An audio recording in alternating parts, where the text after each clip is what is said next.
What are the top housing and financial planning trends impacting your business?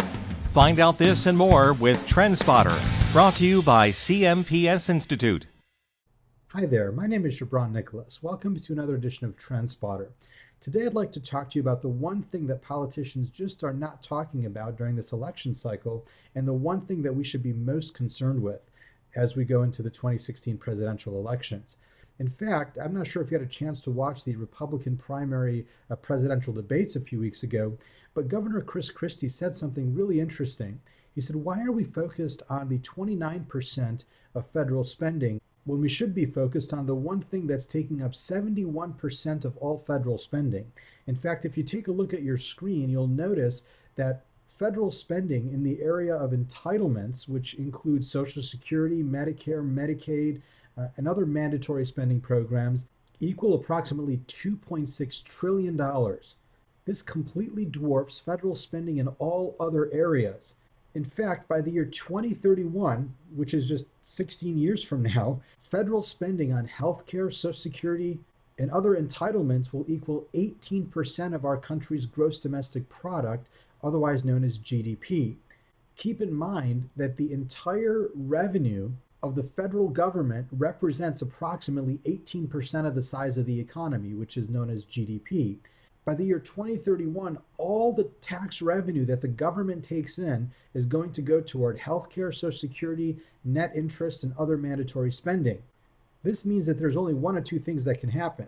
Either A, taxes are going to have to go way up compared to where they are right now. I mean, think double where they are right now.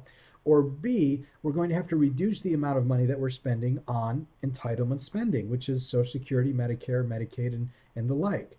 And so when it comes down to the 2016 presidential elections, we really need to be focused on this issue right now so that it doesn't hit us in the face 15 years from now. And so my message to you today is this. As we go into the 2016 presidential elections, talk to your clients, talk to your coworkers about the importance of wrapping our heads around this singular issue so that we don't get blindsided by it in the future. Regardless of how the 2016 elections go, this is a very real issue that our clients ought to be concerned with, especially as they consider their options when it comes to the largest debt of their life. And so your role as a mortgage planner would be to help the client first understand the problem.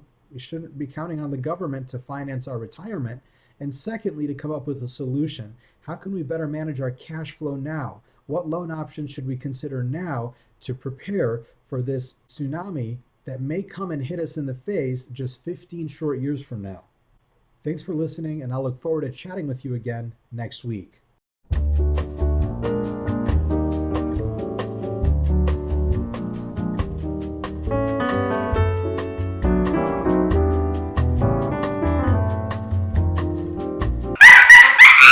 Oh my gosh.